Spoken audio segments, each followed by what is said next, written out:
থাইলেণ্ডৰ পুঁজিপতিক গাহৰি ব্যৱসায় কৰিবলৈ ৰঙা তলিচা পাৰিছে চৰকাৰে।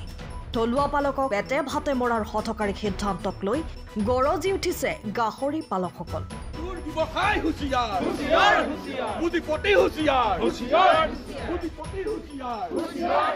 কৃষক মুক্তি সংগ্ৰাম সমিতি যোৰহাট জিলাৰ উদ্যোগত তিতাবৰ কৃষি বিষয়াৰ কাৰ্যালয়ত গাহৰি পালক আৰু কৃষকসকলৰ প্ৰতিবাদ।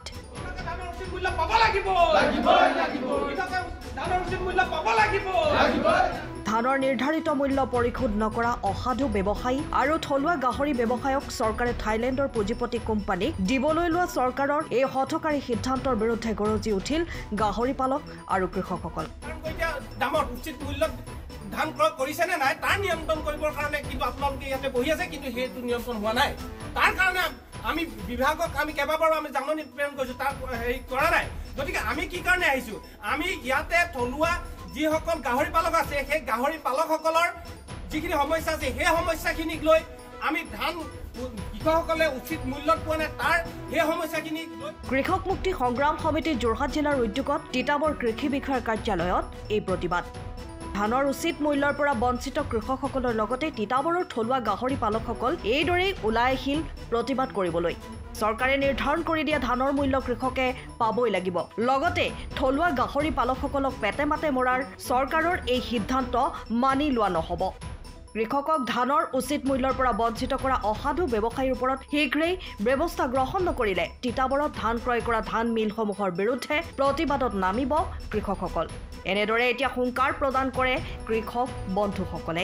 মুক্তি সংগ্ৰাম সমিতিয়ে দীৰ্ঘদিনে আন্দোলন কৰি আহি আমি এইবাৰ চৰকাৰক বাধ্য কৰাইছিলোঁ যে ধানৰ আমাৰ কৃষকৰ যি কষ্টৰ ফচল ধানৰ এটা উচিত মূল্য পাবৰ বাবে, আৰু সেই নিৰ্ধাৰিত এটা চৰকাৰখনে বাধ্য হৈছিল যে 2300 টকা এটা নিৰ্ধাৰণ কৰি দিছিল। কিন্তু আমি অতি শেহতীয়াকৈ দেখিবলৈ পাইছোঁ যে তিতাবৰৰ যি স্থিত যিবিলাক মিল আছে এই তিতাবৰত এতিয়া অতি শেহতীয়াকৈ যে যি 2300 টকা চৰকাৰে নিৰ্ধাৰণ কৰি দিয়া ধানৰ মূল্য, এই মূল্যৰ পৰিৱৰ্তে তেওঁলোকে খুব কম এটা মূল্যত তেওঁলোকে ধান ক্ৰয় কৰি গৈছে। এইটো আমাৰ কাৰণে আটাইতকৈ ডাঙৰ কথা হৈছে। আপোনালোক সকলোৱে জানে যে 1 কুইণ্টেল ধান এতিয়া আমি উৎপাদন কৰিবৰ কাৰণে আমাৰ 1600-1700 টকা পৰ্যন্ত আমাৰ খৰচ হয়। এতিয়া সেই 1600-1700 টকাতে আমি এতিয়া আকৌ পুনৰ পাৰ কুইণ্টেল আমি এতিয়া বিক্ৰী কৰিবলগীয়া হৈছে।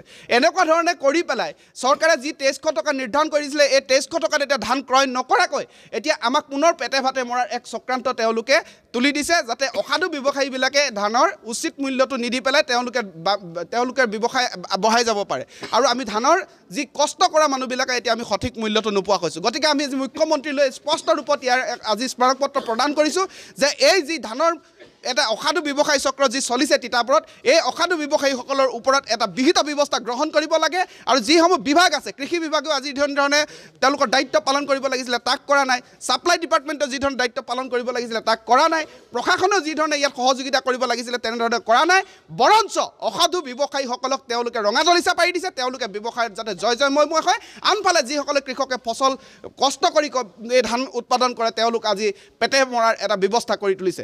দ্বিতীয়তে আপোনালোক সকলোৱে জানে অতি শেহতীয়াকৈ এইখন চৰকাৰে লাখ লাখ নিবনুৱাক পেটে ভাতে মৰাৰ এক চক্ৰান্তত জড়িত হৈ পৰিছে। আমি সকলোৱে জানো স্বাধীনতাৰ পাছত এতিয়া যদি অকণমান অৰ্থনৈতিকভাৱে বা নিবনুৱাসকল বা জনজাতীয় লোকসকল অকণমান অৰ্থনৈতিকভাৱে স্বাৱলম্বী হৈছে, সেইটো হৈছে গাহৰি পালনৰ যোগেদি।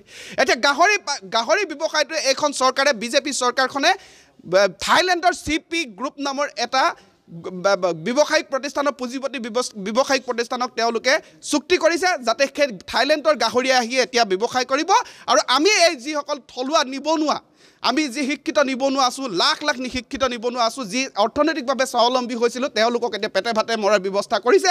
গতিকে আমি চৰকাৰখনক স্পষ্ট ৰূপত জনাব বিচাৰিছোঁ, থাইলেণ্ডৰ CP গ্ৰুপৰ লগত তোমালোকে যি গাহৰি ব্যৱসায়ৰ নামত যি চুক্তি কৰিছা এই চুক্তি বাতিল কৰা, অন্যথা তোমালোকৰ বিৰুদ্ধে তীব্ৰৰ পৰা তীব্ৰ গণতান্ত্ৰিক আন্দোলন গঢ়ি তুলিবলৈ আমি কৃষক মুক্তি সংগ্ৰাম সমিতি বাধ্য হ'ম। 10,907 কুইণ্টেল তাৰমানে 1090 মেট্ৰিক টন ধান অলৰেডি তেওঁলোকে ক্ৰয় কৰিলে, আৰু যিহেতু গুদামত আৰু ঠাই নাই সেইকাৰণেহে তেওঁলোকে ধানটো ক্ৰয় কৰিব পৰা নাই। ধানটো আমাৰ মানে ধান ক্ৰয় কেন্দ্ৰৰ লগত অকল আমাৰ কৃষি বিভাগে জড়িত নহয়, লগতে আমাৰ মিলাৰসকল ছাপ্লাই ডিপাৰ্টমেণ্টৰ মানুহসকল তাৰমানে মিলাৰসকল ছাপ্লাই ডিপাৰ্টমেণ্টৰ আণ্ডাৰৰ লগত FCI এই সকলোবিলাক আমাৰ জড়িত হৈ আছে। এতিয়া আমাৰ মিলাৰবিলাকে ধানটো FCIক এতিয়ালৈকে বৰ্তমানলৈকে তেওঁলোকৰ CMR ডেলিভাৰী হোৱা নাই। সেই ডেলিভাৰীটো হ'লেহে তেওঁলোকে আকৌ ধান ল'ব, কাৰণ FCI যিমান নতুন নতুন মানে তেওঁলোকে নিয়ম উলিয়াই আছে, সেইটো কাৰণে তেওঁলোকে ধানখিনি দিব পৰা নাই, FCI লৈ পঠিয়াব পৰা নাই। এতিয়া যোৱা 22 তাৰিখে পঠিওৱাৰ কথা আছিলে, আজিলৈকে পঠিওৱা পৰা নাই। সেইকাৰণে তেওঁলোকে ধানটো ক্ৰয় কৰিব পৰা নাই। আৰু অলৰেডি আমাৰ ধান ক্ৰয় কেন্দ্ৰত 100খনতকৈ বেছি চাৰ্টিফিকেট, আমাৰ কৃষকৰ চাৰ্টিফিকেট, ধানৰ ক্ৰয় কেন্দ্ৰৰ যি চাৰ্টিফিকেট সেয়া জমা হৈ আছে। আৰু যেতিয়াই গুদাম খালী হ'ব তেওঁলোকে ধান ক্ৰয় কৰিব। Bureau' report, time of Assam. সময়ৰ খবৰ সময়ত পাবলৈ ফ'ল' কৰক টাইম অফ আছাম।